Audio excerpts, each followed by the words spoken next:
You ever snap before you even know what you're doing? 1 second you're fine, the next second you're slamming a door, raising your voice, or saying something you don't mean. And afterward, you sit there wondering, who was that? Why did I turn into that person? If this feels uncomfortably familiar, keep listening, because I know that moment. The heat rising up your chest, your heart pounding like it's trying to escape, your vision narrowing until the whole world feels like one threat and one threat only. It doesn't take much, a slow reply, a misplaced wallet, dishes left in the sink. People say, calm down, but they don't understand that by the time you feel the anger, it's already too late. You don't want to hurt anyone. You don't like feeling like this. You hate the silence that comes after more than the argument itself. And when things cool down, you sit in the wreckage, asking the same question over and over. What is wrong with me? You've tried breathing, tried walking away, tried telling yourself to be nicer, but nothing sticks because you're not fighting a personality flaw, you're fighting a nervous system in survival mode. So in this video, we're going deeper. We'll unpack why your brain flips that switch, why tiny things feel like threats, and how childhood wiring still controls your reactions today. And then we'll build a way out, not by suppressing anger, but by finally understanding it. Let's begin.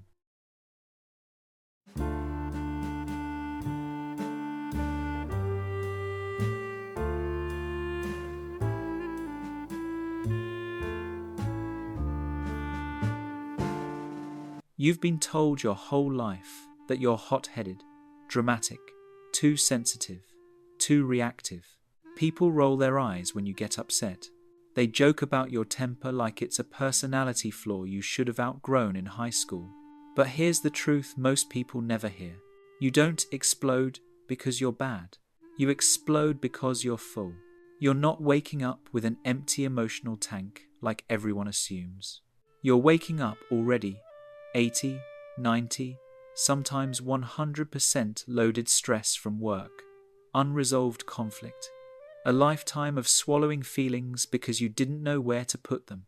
Add one more drop, even a tiny one, and it spills over. Not because you want it to, not because you lack control, but because your nervous system is overstretched, overstimulated, overwhelmed. Think about your anger not as a flaw, but as a signal your body's screaming, I'm holding too much. I can't carry more. And the tragic part is, most people will never see that. They only see the eruption, not the pressure that built before it. They don't hear the thoughts you fight, the guilt that eats you afterward, the way you pray just to stay calm, the exhaustion of being your own bomb squad every day. So let's rewrite the story. You're not a monster. You're not broken. You're a system pushed beyond capacity, and no system can run overloaded forever. In the next part, we're going to trace back where that overload began, the childhood wiring that shaped the way you react today. Because to change the explosion, we have to understand where the fuse was born. To understand why you snap, we need to talk about a tiny part of your brain, one you've probably never thought about, yet it controls more of your life than you realize. It's called the amygdala. Picture it like a smoke detector. Small, simple, but always alert. Its job is straightforward. Detect threat, trigger, survival. When it senses danger, real or imagined, it doesn't ask for permission. It doesn't wait for you to think. It hits the red button instantly, flooding your body with adrenaline, cortisol, and a rush of fight or flight energy designed to save your life.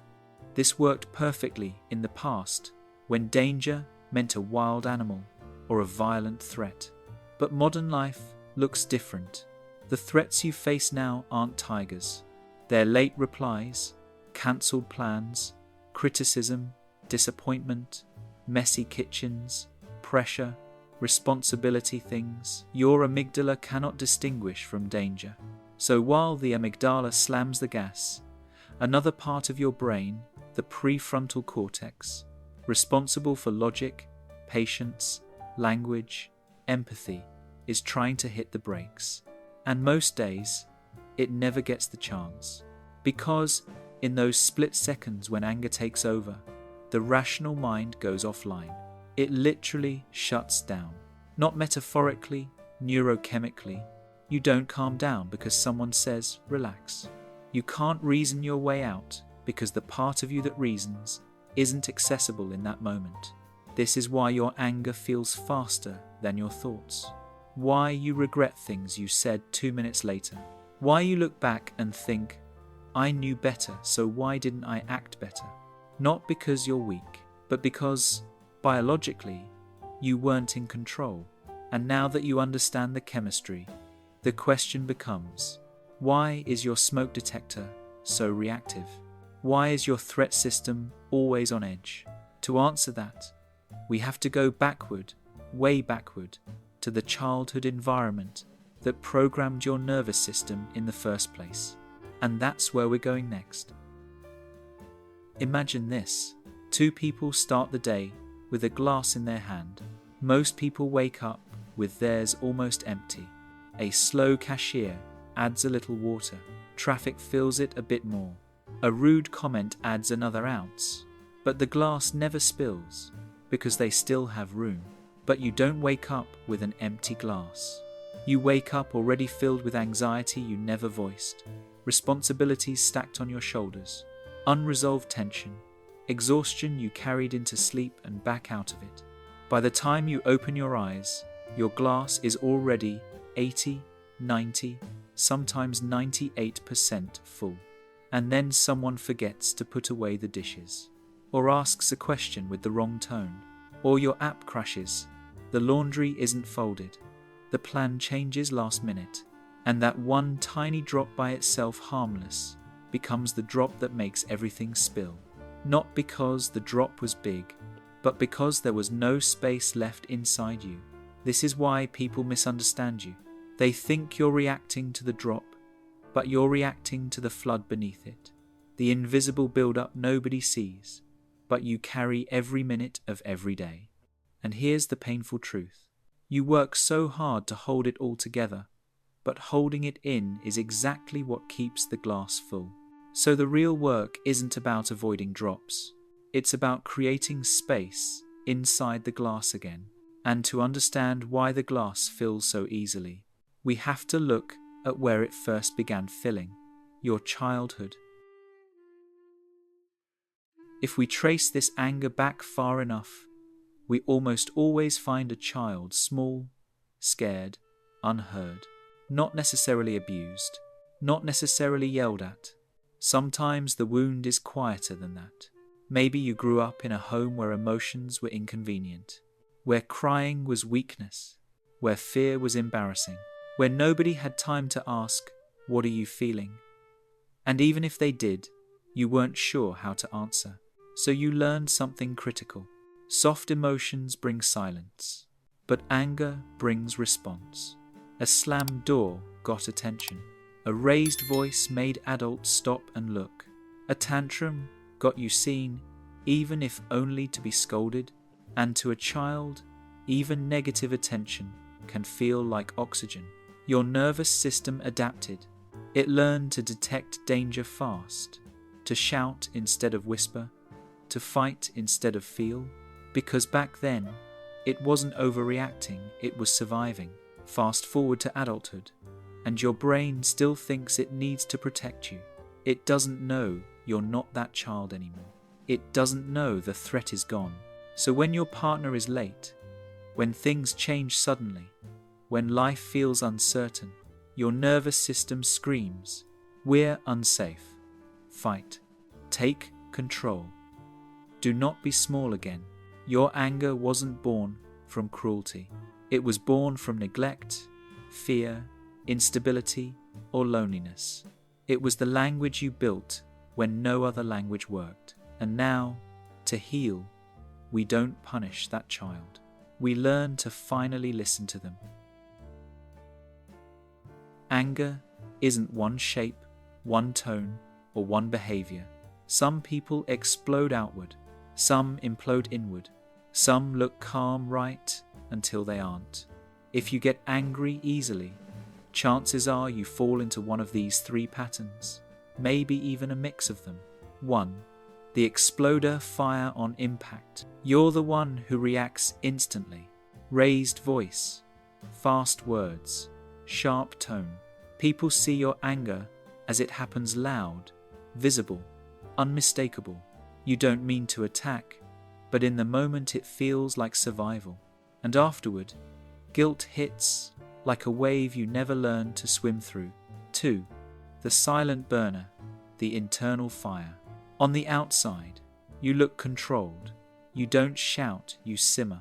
You swallow emotions, you hold it in, but inside something tightens and heats until it hurts to think. You replay conversations in your head for hours. You don't lash out, but the resentment grows quietly, slowly poisoning connection from underneath. 3. The imploder, the delay explosion type. You endure, you tolerate, you stay calm too long, but eventually something snaps. Not because the last event was big, but because it was the final straw in a long chain of unspoken frustrations. These explosions are the most confusing to others because they never see them coming. Knowing your type is not about labeling, it's about awareness. Because once you see your pattern, you can interrupt it. You can catch the fire before it burns through the room. Next, we'll expose the emotions hiding beneath anger feelings you were never taught to name, but always forced to carry. Anger is the flame you see, but fire is never born without fuel. Psychologists call anger a secondary emotion, meaning it's not the origin, it's the arrival. It is the mask we learn to wear when the real feelings underneath felt too raw, too painful, too dangerous to expose. Under the shout, the slammed door, the shaking voice, there is something quieter, something older. Beneath anger, there is often fear. Fear of losing control. Fear of abandonment. Fear that life is about to repeat an old wound you thought you survived. Beneath anger, there is often shame. Shame that you're too much. Shame that you're never enough. Shame that you are hard to love, or worse, unworthy of it.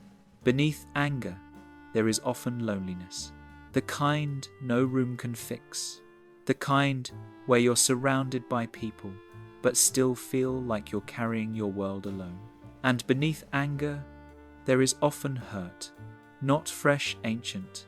A bruise you've pressed on so many times, it no longer looks like hurt. It looks like rage. It takes courage to admit this, because anger feels strong, but vulnerability feels naked. Anger gives power, but softness asks for trust. And trust is the scariest thing for someone who has been disappointed, ignored, or unprotected. But here's the breakthrough. If you only treat the anger, nothing changes. If you treat the wounds beneath it, everything can. Next, we'll see how unprocessed emotions build a self-fulfilling loop, pushing others away, even when connection is the one thing you still long for. Here's the paradox almost no one sees. The people who snap the fastest are often the ones who want connection the most. You don't get angry because you don't care. You get angry because you care so deeply it hurts. And when something feels threatening, distance, disrespect, uncertainty, you react not to destroy the relationship, but to protect the part of you terrified to lose it. But anger speaks a language people misinterpret. You intend to say, "I'm scared you'll leave. I need you to see me. Please don't make me feel invisible." But what comes out is, "Go away. I don't need you. Back off." So they do. They pull back. They get quiet. They stop sharing. Stop opening up. Stop stepping closer because they're afraid of stepping on landmines they can't see. And now you stand in the silence you never wanted. You wanted closeness, you got distance. You wanted reassurance, you got avoidance. You wanted to be understood, but all they saw was fire. This is the loop. 1. You feel overwhelmed. 2. You react. 3.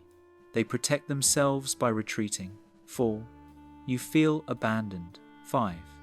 The anger grows again, not because you're cruel, but because you were never taught how to show the softer truth underneath the fire. But there is a way to break this cycle, a way to slow the explosion before it happens. And in the next part, we'll finally talk about the tools that help you calm the storm instead of becoming it.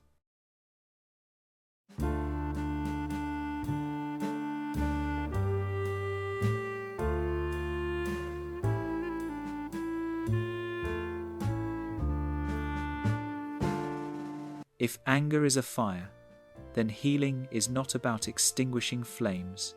It's about learning how to lower the heat before it reaches ignition. You don't fix this by force. You don't be nicer or count to 10 while shaking with adrenaline. Real change happens when you learn how to interrupt the surge before your brain flips into survival mode. Here are tools that actually work. Tools therapists use, not cliches people throw at you. 1. The 3-second pause. Create space before reaction. When you feel the heat rising, clench your fists lightly. Inhale once and do nothing for 3 seconds. Just 3. Enough time for your prefrontal cortex, your rational mind, to come back online. This pause is microscopic at first, but with practice, it becomes a doorway. 2. Name the emotion beneath the anger. The moment you say internally, "This is fear, this is shame, this is disappointment," the anger loses its grip because the body cannot process a feeling it refuses to acknowledge. Naming gives the brain clarity. Clarity creates calm. 3. Ground your senses. 5, 4, 3, 2, 1 method. Look around and identify 5 things you see. 4 you can touch. 3 you hear. 2 you can smell. 1 you can taste. This anchors your nervous system in the present moment.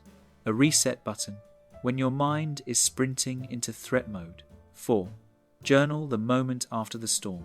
Not to judge yourself, but to understand. Ask, what triggered me? What feeling was underneath?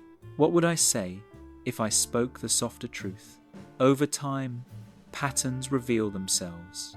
And once you can see the pattern, you can change the pattern. These tools don't erase anger. They give you power over it. Power to breathe, to pause, to choose. Power to respond from clarity instead of survival. In the final part, we'll close with something most people like you never hear. Not judgment, but compassion. If you saw yourself in this video, even in just one sentence, I want you to take a slow breath with me. Because anger is not proof that you are unlovable. It is proof that you have carried too much, for too long, with too little support. Your nervous system didn't fail you, it protected you. It kept you alive in moments where silence wasn't safe, where softness wasn't allowed. But you are not in that past anymore. You are older now, stronger, more aware, and for the first time, you have the chance to choose a different path. One where peace doesn't come only after an explosion. One where calm isn't a battlefield you have to fight for. One where connection doesn't collapse under the weight of fear. You are worthy of patience. You are worthy of being heard without having to shout.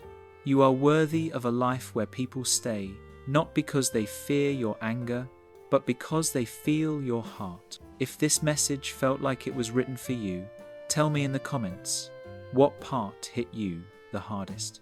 I read them. I learn from them. I reply to many of them.